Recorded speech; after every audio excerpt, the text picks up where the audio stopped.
My name is James Williams Jr. and in 6 minutes my alarm's going to go off, so I'm not going to stop this production right now. So I want to talk to you guys about racism in films, movie, internet, Hollywood, etc. Alright, so let's keep this real. It's borderline racism. It's not the point of racism where you're going around hollering, we're not going to hire you because you're a nigger. It's not that kind of racism. Alright, let's get that out the way. It's not a hatred type racism.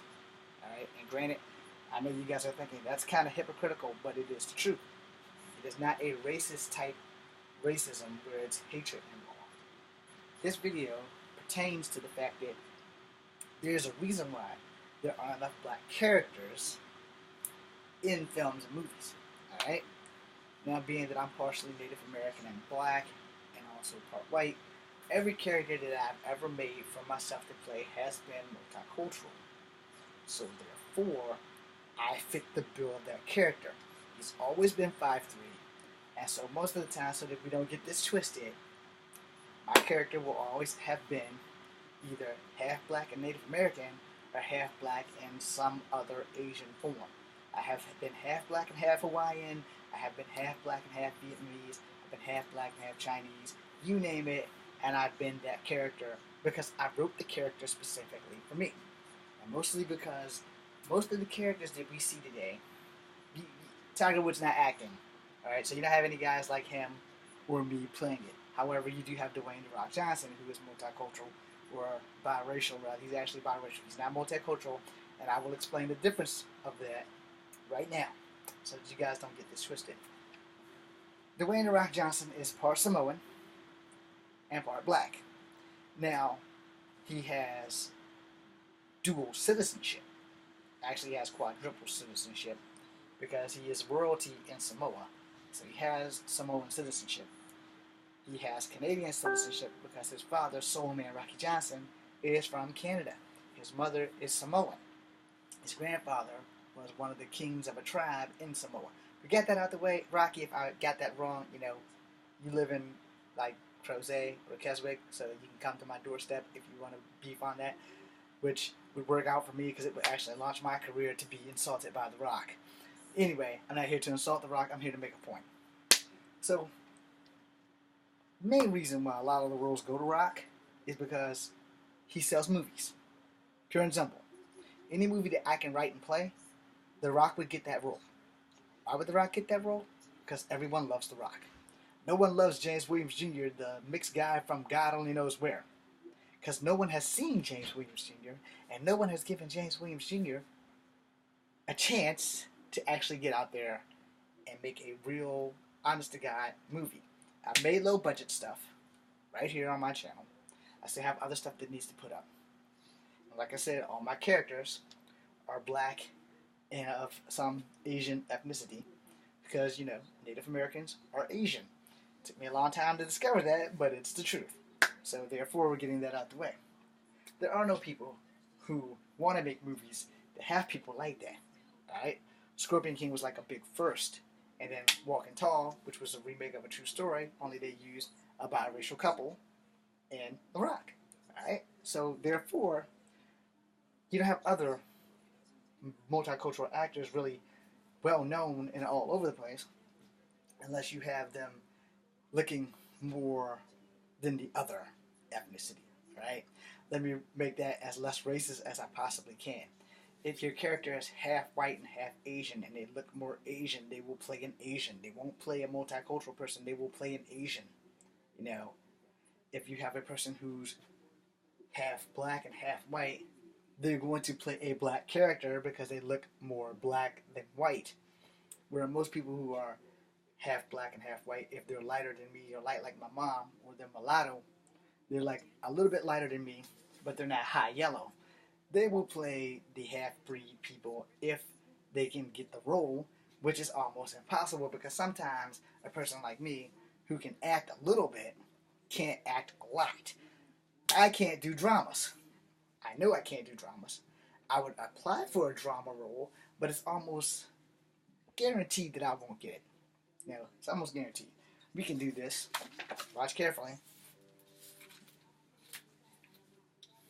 I'm going to change my look a little bit. Let's get every bit of it over here. Every bit of hair. So now I look like a psycho punk rocker, only with brown skin. Alright. So, hair is a hell of an accessory. And not everyone with mixed ethnicities have mixed hair DNA. Some of us get naps and some of us get curls. And I got enough hair grease in here to land a plane on top of my head because I have curls. Now, I don't want to go get a straight perm, although I have done that in the past, way back in my 20s because it was so much more easier to manage until I decided I wanted to grow a ponytail. And here goes my alarm clock for gargoyles. Which, by the way, for those who don't remember the Gargoyles cartoon, Elisa Maza was part Navajo and part black. Her mom was black, her dad was Navajo. Henceforth, her last name is Maza, Peter Maza. Of course, you don't really know that until like the second season where her family plays a bigger role. Her brother was black, you could tell he was black, and you would be like, well, why does he look black, but Elisa looks different? Because Peter Maza is his daddy, but sometimes the son looks more like the mom, and the girls look more like the dad. And in most cases in real life, that is kind of how it works. So, give or take, if I was given the role to play whatever the hell his name is, Lisa's brother, who becomes Talon, up until they hit the Talon part, I probably could fit in, except for I'm not 6 feet tall. I'm about as tall as Elisa Maza's younger sister, Beth. So, that wouldn't work out. But anyway, when you're looking at interracial people, or people who are multicultural, so I guess I need to explain that. Multicultural. The ability to basically have the ethnicity of 3 different DNAs within your system. One of my grandfathers was a white man on my mother's side. Her father was mixed. Her mother's a Native American. My mom could pass for a white person. I've literally lost her in a crowd of white people. I'm glad you guys found that funny. I didn't because panic set in. It happened not too long after I lost my dad, when he actually died though. But when I lost my mom in a crowd of white people, I changed her nickname to Premium Blend. You guys will get the joke later. Anyway, if you are biracial, one of your parents is not the same color as the other. You only have 2 different ethnicities in you. So if you're part black and part white, and your nickname was Zebra, I've been there, so I can say it. If your nickname was Zebra in school, there you go. But see, the problem with me was, when I was in school, I didn't know I was mixed. I just thought I was black and got lucky. Because some black people, pure black people, some of them do have curly hair. I think most of them might have been born in the Egyptian era, but I'm not going to go there because some of the Egyptians actually had straight hair. Don't ask, I don't know. I'm not going to go and research all this shit. After all, I had to learn from a Korean that Native Americans were actually Asian people, which answers a lot of my questions on why my great-grandmother and my grandmother's eyes weren't the same as mine. My eyes are only Asian when I smile, so I don't smile that much, unless I'm going to punch someone in the face. Anyway, so there's not a lot of writers in Hollywood who are of mixed ethnicity, so they can't tell you how that character lives. You can get a Native American writer to write about anything in the reservation, providing that they actually lived in the reservation so they can tell you what's going on.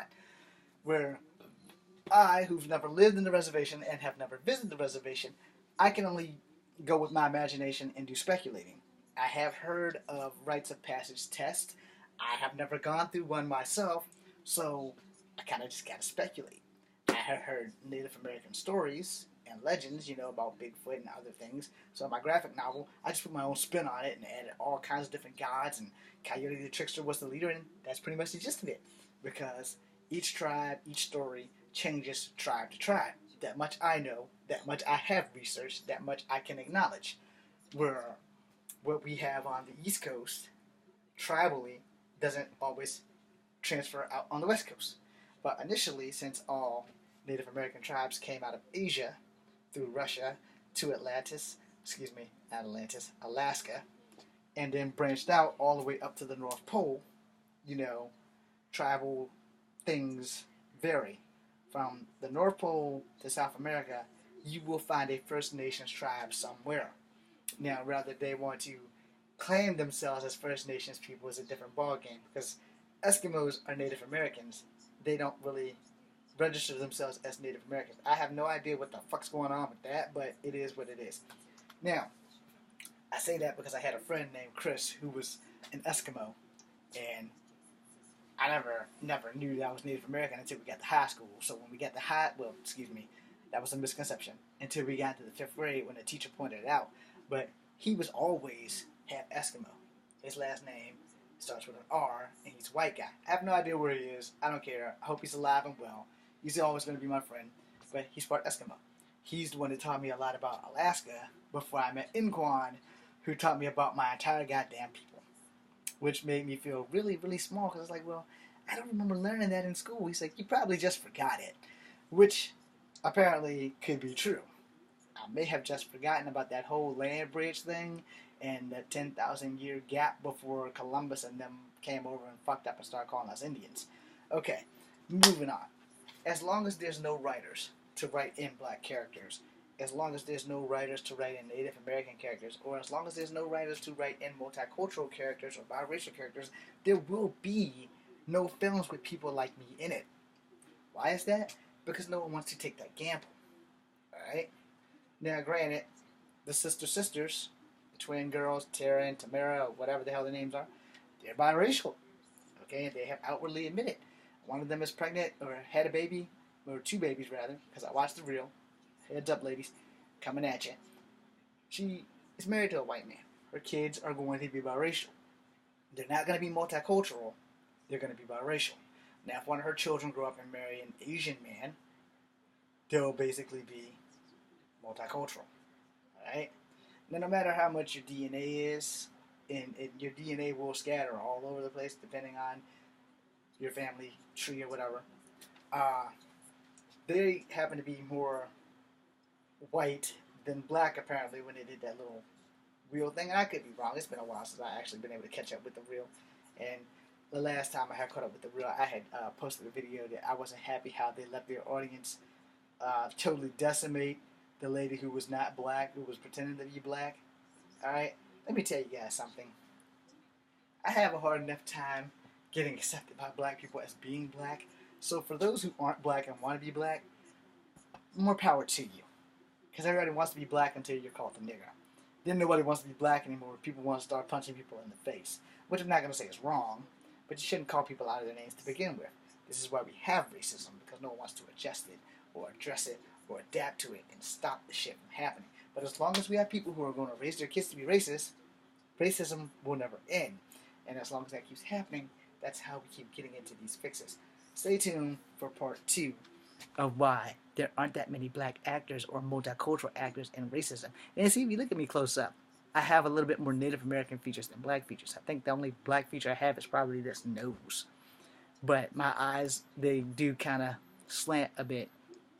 Or they're far enough back in my head that I look slightly Hawaiian. Or Mexican, depending on what racism you want to pull off on that one. Okay? But yeah, I have been mistaken for a Mexican plenty of times.